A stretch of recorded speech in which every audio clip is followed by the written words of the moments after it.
กะเตรียมเข้าของที่จะมอบให้เราอันนี้พี่น้องอันนี้เป็น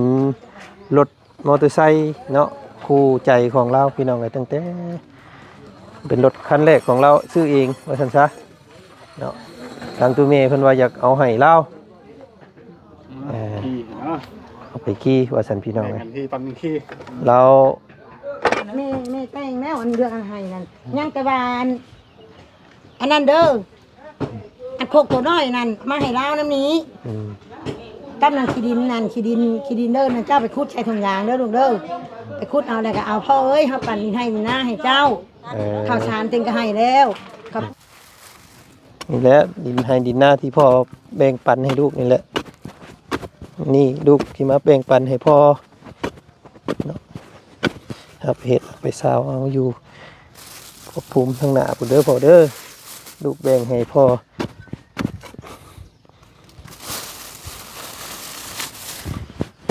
นะ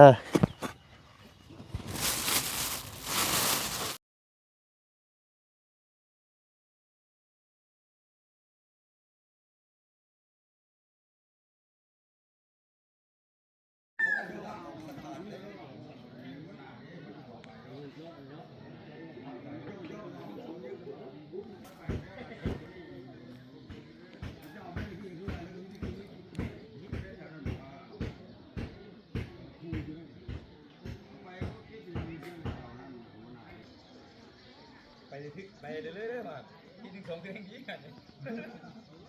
คำแรกว่าถ้าตัวแม่ทั้งตานั่นแหละมาเป็นกระดานกับที่ดินน้องก็มาจากวัดขึ้นไปวัดมันขนาดวัดใหญ่เปรียบว่าทงเอาทงถ้าไปปิ้งเอา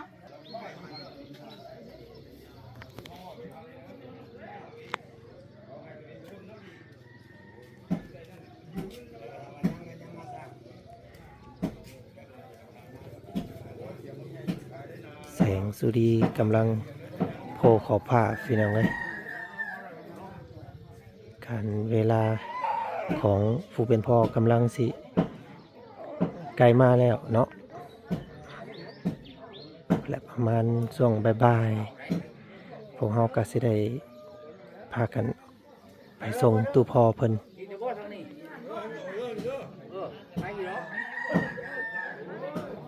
แจ้งแล้วพี่น้องเลยเนาะล่างเลยล่างอยู่ลง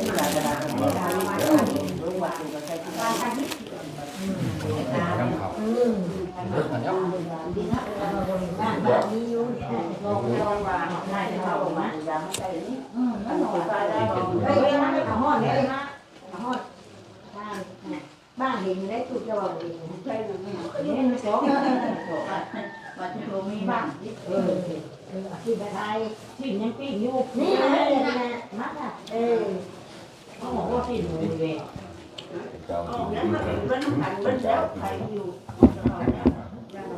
เด้อกินข้าวเช้าเด้อกินข้าวรับซีนมีทั้งนุ่มทั้งของหวานของข้าวต้มขนมเช้าแล้วเนาะ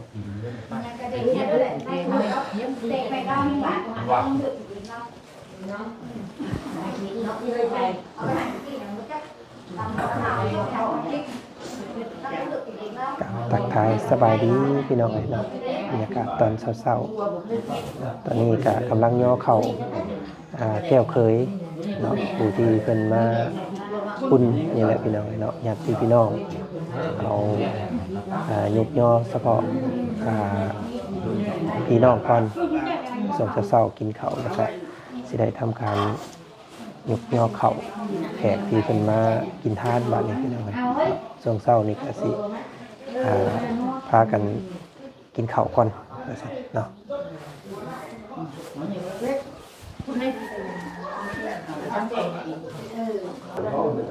มีน้ำจางนะคือตาหน้า ดาบตัวก่อนนะ อันนี้เพิ่นเฮ็ดหยังแม่นี่ มันเฮ็ดยังไง นี่มกชุดชักดูเลย ชุดชัก ตัวลงมาก็หับเอาตัวนี้บ่เฮยมา เอา นี่ ตัว ได้ นี้ก่อน เอาตัวนี้แล้วบ่ เปิดเฮาโตน่าสิจูดนะเพิ่นเอาตัวนี้ลงมาตั้งจะได้มันจูดชัก แล้วก็มีหยังก็น้ำนี้ อยู่ได้นี่ชีนปลาอา อา หา หาร รของครบของกินเพิ่นลงมาเยื้องเว้นน่ะก็มีคุมเยื้องเว้นก็แม่นน้ำนี้ อืม บัดเจ็กก็มีอีก เดี๋ยว นกผัวบ่บาดเจ็กก็มีอีก เนาะก็บ่ได้รับได้นอนเลยทั้งสองเท่าเพิ่นก็ได้พี่น้องเนาะเอาสบายดีเด้อสบายดี สบายดี สบายดีทั้งพ่อแม่พี่น้องเพิ่นอยู่ทั้งนั่นแหละพี่น้องทั้งทางต่างประเทศเนาะเศร้าแล้วพี่น้องเอ้ยกำลังกะเกียมเนาะ เรียนแน่มัน ข่าวของอีหยังแหละพี่น้องเอ้ย ได้ไปชม ตามที่ตามคลอง ประมาณบ่ายโมงกว่าๆพอได้ถ้าลูกชายมาอีก ชายมาแต่พูดแล้ว มาฮอนมุกแล้วแต่ว่าด้านยังบ่เปิดเนาะก็สิได้พากันไปเอาอีกพี่น้องไปเอาน้องทันอยู่ดอกเนาะ7:00 นเพิ่นเปิด7:00 นเช้า7:00 น8:00 นก็ได้ข้ามมาแล้วเนาะ9:00 น10:00 นก็ฮอดพี่แหละ มันก็ให้มันนอนอยู่ฮัดมัน ฮอดเปิดไว้อยู่เพิ่นเปิดไว้อยู่7:00 น8:00 นเพิ่นก็เปิดแล้วเอาไปรับเอาขี่รถไปรับเอาอยู่พุ่นรถ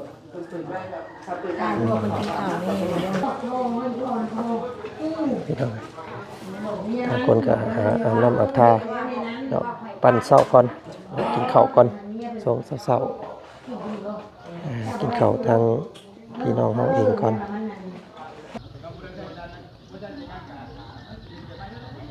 อากาศเย็นพี่น้องตอนเช้าหมอกลงหลายเนาะมืดมัวไปเบิดพี่น้องแล้วทางตู่พอนอนอยู่ข้างในก็หนาวเบาๆแล้วพี่น้องเนาะจากอันใดหนาวสะบั้นจากอันใดเป็นโรคเป็นป่วย มันประกอบกันพี่น้องได้เห็นในตู่พอเป็นทนบ่ไหวเนาะก็ได้จากพวกลูกไปแล้วพี่น้องมื้อนี้ก็ถือเป็นมื้อสุดท้ายที่ว่าพอนอนอยู่เรือนอยู่ซานก็สิได้ส่งสการตู้พอเพิ่นมื้อนี้พี่น้องเด้อเนาะทักทายสบายดีนี่ก็ยังเหลือแต่ญาติพี่น้องหอมข้างหอมเอวเนาะทางมุมเพื่อน4ด้านเลยพี่น้องเนาะก็อบอุ่นพอบ่ได้ขาดมื้อนี้เนาะสุมพื้นหลังไฟเบิดคืนเพื่อให้พออุ่นทางกายอุ่นใจเนาะบ่ให้กระนิ่งถึงปัญหาใดๆว่าซั่นซะมีแต่อาบน้ำอาบท่าบาดนี้พี่น้องเนาะทางแต่ละกูแต่ละคนเนาะก็สิได้มารับสินรับไขเนาะก้อยไว้ยกยอแขกคนเพิ่นจะมาห่มกินทานน้ำช่วงสายว่าซั่นซะเนาะข้าวน้ำ3 ปลายกยอพี่น้องซื้อเป็นเนื้อได้พี่น้องเนาะเนื้องัวให้ทำบุญนำตู้พ่อดุมเบิ้งพี่น้องกะเบิด10,000 บาทเนาะเฉพาะซื้อเนื้อนะพี่น้องกะจากที่พงบ่พอเนาะกับเฮ็ดตามที่เฮามีว่าซั่นซะแต่คนเพิ่นก็มันก็บ่คืองานบุญปานใดพี่น้องเพิ่นก็แต่ละคนเพิ่นก็เห็นอกเห็นใจเพราะว่าเฮาสูญเสียนะเพิ่นก็บ่ได้ว่าสิมากินน้ำปานนั้นเนาะถ้างานบุญน่ะสิเพิ่นก็สิถืออยู่ทางบ้านเฮาถ้าเป็นงานบุญเนาะต้องของกินต้องครบแหละว่าซั่นซะแต่ว่างานเสียนี่เพิ่นก็เข้าใจพี่น้องเนาะเนี่ยมาถึงบ้านมันเจ้าแล้วให้หาใจร้านข้าวต้มนึ่งเด้อ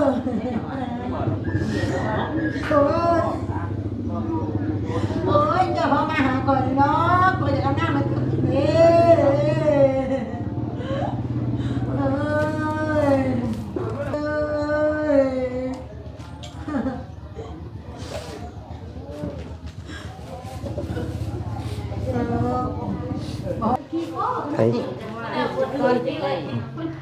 พาตัวเมียเพิ่นลงสวยหน้าสวยตาก่อนพี่น้องบาดนี้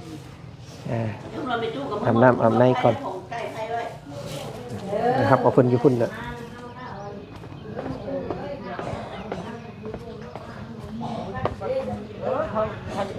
ลิ้นมันอยากนอนได้ร่างกว่านี้ ร้านบอกว่าหาโลก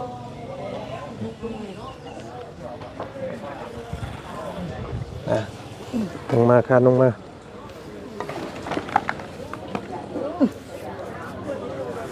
จับมือเอาเบื้องนั้น ก่อน อึ๊บเอา ตะเก้าห้านี่นะลูกทะเลเชื่อได้เที่ยวไปน้ำมูนี่ คุณบอกเขาห้องน้ำบอก ห้องน้ำก่อน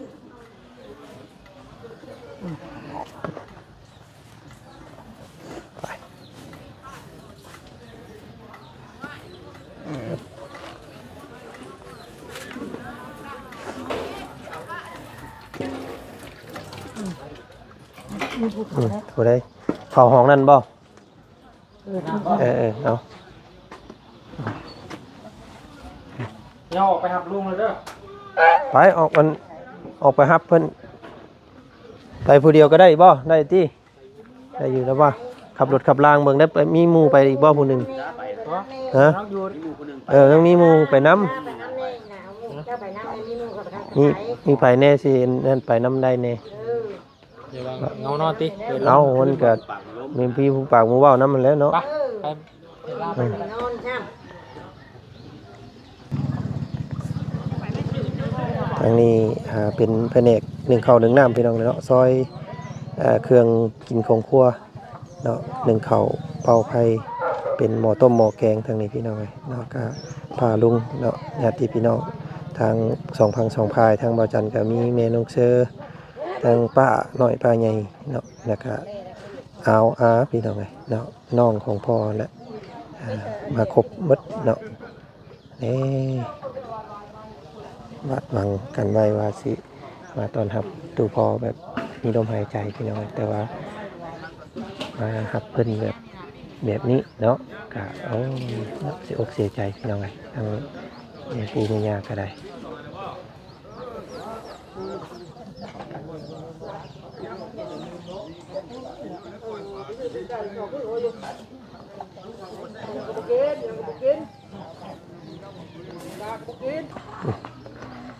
กะเกียมเข่าคลองที่จะมอบให้เราอันนี้พี่น้องไอ้นี่เป็น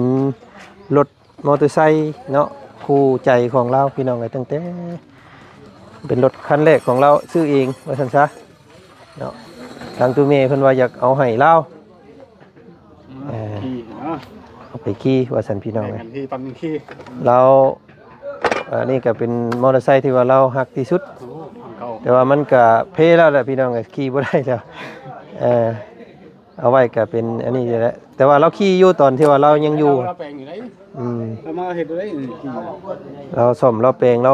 ขี่ไปได้อยู่แต่ว่าทางลูกๆนี่ จักเสือก สิได้เอาให้เพิ่นว่าซั่นแม่ตู้แม่ว่าอยากเอาให้เพิ่นเนาะพอให้เราขี่อยู่พุ่นแหละพักภูมิข้างหน้าเทน่าพี่น้องเอ้ยเราซื้อให้ข่อยขี่ไปโรงเรียนตะกี้แหละ เป็นก็ไม่ง่ายขี่ จบม.7 ย้อนก็ย้อนตัวนี้แหละพี่น้องเอ้ย ขี่ได้อยู่ได้ ได้แต่ว่าเป็นนี่แหละพี่น้องเอ้ยเนาะเป็นมูลมรดกกันของเราว่าซั่นก็เลยเพิ่นว่าอยากให้เราตู้แม่ บอกเคยลาเพิ่นว่าอยากเอาอยู่แต่ว่าเฮ็ดได้แต่ตู้แม่เพิ่นว่าอยากได้แต่อยากให้เพิ่นก็เอาให้แล้วเฮ็ดดีได้ มันก็คำว่านั่นก็ซ่อมหลายกว่าเบิดเงินหลายกว่าแหละกว่าสิได้ขี่ได้นะ มันมุนบ่ได้พี่น้องเอ้ยมันเกิดมัน เนี่ยก็พ้นไปเก็บเล็กเศษไปขาย แม่นมันก็เท่ากับขี่บ่ได้แหละว่าซั่นซะ มันไปสอบมาถ้าเราขี่เนี่ยขี่น้ำแปลงมาน้ำ เป็นอันตู้แม่ความสบายใจของตู้แม่เพิ่นอยากมอบให้พ่อว่าซั่นมีตัวนี้แล้วก็สิไม่ต้องหอกตามอยู่เฮือนต้นไม้เราก็สิเอาให้เราเนาะเนี่ยเป็นเครื่องเสียงอันเราพังตลอดก็สิเอาให้เราเดี๋ยวไปครับ โดยเอาฝากเพิ่นแน่เพิ่นอยากมาอยู่ได้หันก็ได้พอดีแล้วเพื่อไปฮอด ไปนำกัน2คนนี่หมู่พี่น้องเอ้ย โดยสบายดีฝากกันว่าบุญเพิ่นได้เพิ่นเลยบ่ได้นอนครับโดยเอาฝากกันเด้อหมู่เด้อไปเสิพี่น้องกันโดยเอ้ยเนาะ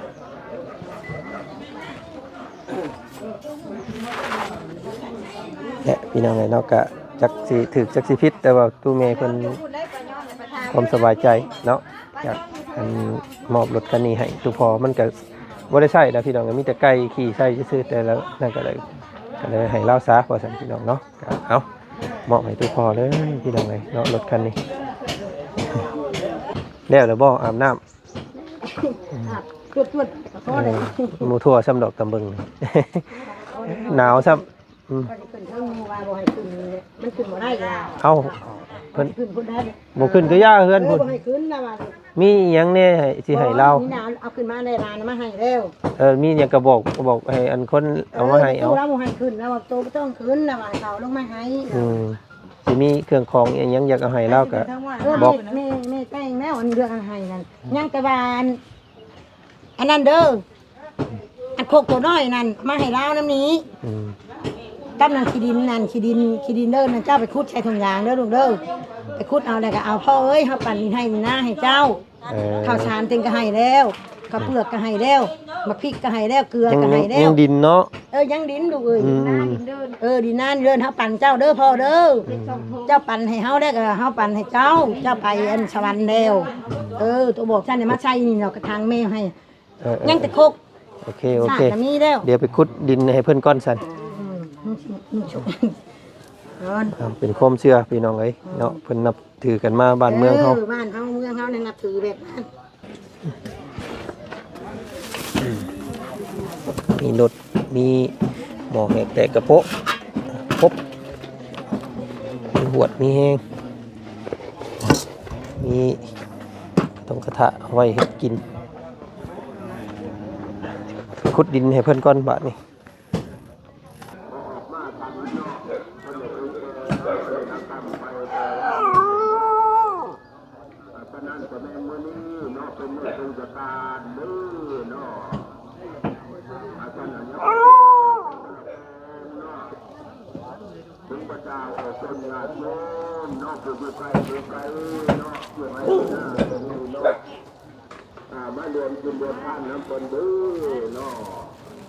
ทางเนี่ยพอเพิ่นประกาศชาวบ้านประกาศตรงกระโปรงเทวดาองค์เป็นญาติโยมเนาะบรรดาลูกหลานเนาะอยู่ไกลเนาะอยู่ไกลก็แล้วแต่นอกจากว่าจะไม่แล้วกรุณามาร่วมกินร่วมทานด้วยว่ามาทรงสการเพิ่นเด้อมื้อนี้เด้อ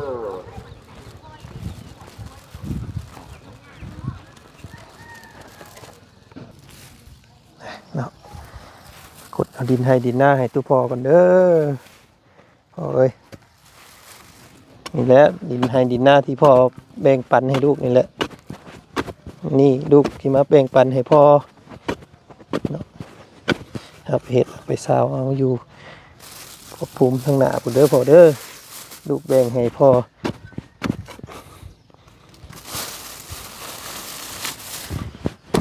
นะ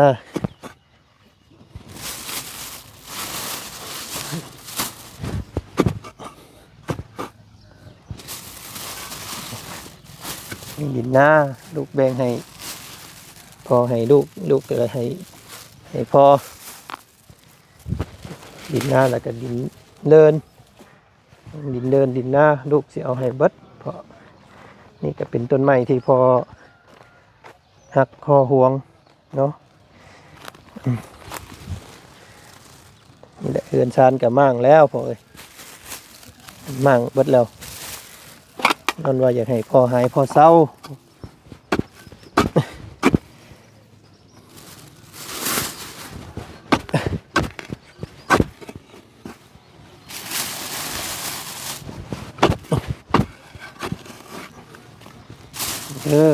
พอลูกดินให้ทั้งดินหน้าลูกแบ่งให้เบิดเด้อพอเด้อใส่ถุงให้แล้วเดี๋ยวไม่เฮือนไม่นี่กันสิเอาให้พ่อคือกันจะให้เพิ่นแกจะรถไถไปให้ มีทั้งรถมอเตอร์ไซค์มีทั้งไม้ทั้งตอกนี่แหละไม้เฮือนไม้ซานจะให้พ่อเบิดบ่ให้น้อยอกน้อยใจจากลูกไปก็ไปแต่กายนั่นแหละเนาะสื่อเสียงจิตใจเนาะพวกลูกยังอยู่น้ำพ่อเสมอ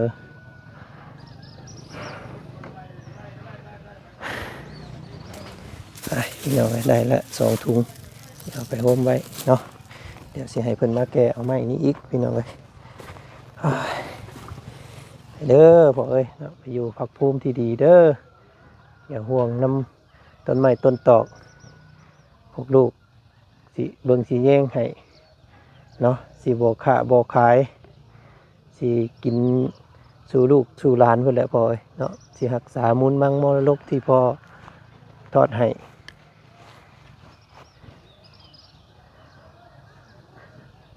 ดินดอนที่ว่าพ่อขายแต่ก่อนลูกก็ซื้อกลับมาเบิดแล้ว2 บอนเพิ่นขายตั้งแต่ปิ่นปัวเมตู้ตะกี้พี่น้องเอ้ยเนาะตอนนี้ว่าจันก็ตามซื้อคืนมาเบิดแล้วนี่แหละให้นี่เมนเบิดเลยว่าจันซื้อเอาเบิดเนาะเมื่อก่อนเพิ่นขายให้ชาวบ้านชาวเมืองพุ่นแหละเนาะตอนนี้ก็เป็นของบ่าวจันแล้วพี่น้องเอ้ยบ่าวจันกับแม่น้องเชอเนาะได้หาเงินหาคำแล้วก็ไทยเอาดินคืนมาเนาะเป็นดินของเฮาคือเก่าบ่ได้แบ่งให้ผู้ใดบ้านให้พี่น้องเลยเนาะนี่ก็พอเพิ่นก็เลยมอบของเขตนี่เนาะที่เฮ็ดนาในปีนี้แหละพี่น้องให้บ่าวจันเลยเนาะในหนองนี่อย่างแถวนี้แหละพอเพิ่นว่าลูกได้ซื้อเอานาคืนแล้วก็อยากให้มันเป็นดินเดียวของลูกว่าซั่นเพิ่นก็เลยมอบให้ต้นไม้ต้นตอกก็ยังบ่ทันใหญ่ซ้ำพอเอ้ยเนาะไปปะเบิดเลยลูกก็ว่าสิปลูกให้พ่อเบิ่งพ่อแย่งเอาไว้กินยามเฒ่าไปก่อนแล้วพ่อเอ้ยเนาะไปเด้อพ่อเอ้ย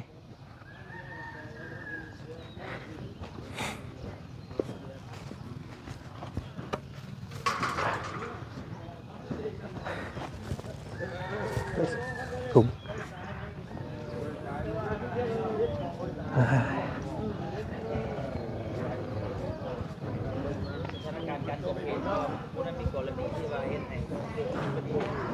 สิ่งแบบนี้ครับบ่จันก็บ่เคยพอเคยเห็นเทื่อพี่น้องเลย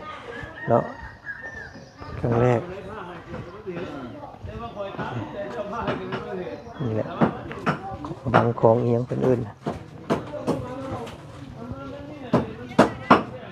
เอาประมาณนี้มีรถมีดินมีหม้อแหกแต่กระโปะเนาะครบวัดพี่น้องเลยเสื้อผ้าหน้าแพรยังอีกหลายเนาะไม่ต่อหอกตามหลังรถ1ยังบวชพุ่นแหละพี่น้องเลยเดี๋ยวติดตามเบิ่งส้มคลิปหน้าแล้วกันเนาะคลิปนี้ไทยให้พี่น้องเบิ่งส้มซ้ำนี้ก่อนอาบน้ำอาบท่าเตรียมตอนรับแขกคนเพิ่นจะหลั่งไหลมากก่อนพี่น้องเลยเนาะขอมุกขอบใจขอบพระคุณหลายๆคลิปนี้พี่น้องเลยเนาะไทยให้พี่ให้น้องเบิ่งส้มเนาะการเคลื่อนไหวของครอบครัวเฮาบ่มีหยังผิดหวังพี่น้องเนาะพออยู่คุกอยู่ข้างว่าจันครับบอกอยู่คุกอยู่ข้างเนาะเป็นลมเป็นจากไปก็นี่ได้สักพี่น้องเลยพอเฮาคือเก่าเนาะนั่นแหละก็